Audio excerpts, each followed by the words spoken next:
अस्सलाम वालेकुम वरहमतुल्लाहि वबरकातुहू। अज़ीज़ दोस्तों, प्यारे दोस्तों, अपने नाम के अदाद कैसे निकाले जाते हैं। हरूफ, अपने नाम के हरूफ को अलहदा-अलहदा कर लें और जो चार्ट दिया हुआ है उसमें से आप नंबरिंग सेलेक्ट कर लें तो और उनको बाद में जमा कर लें। बहुत आसान तरीका है, इसको जमा कर लें तो आपके नाम के अदाद निकल आएंगे।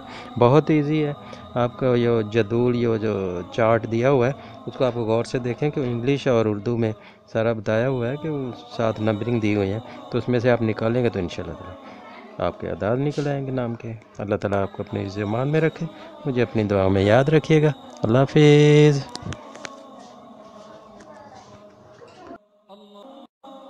हमारी वीडियो पसंद आए तो लाइक शेयर और सब्सक्राइब ज़रूर करें।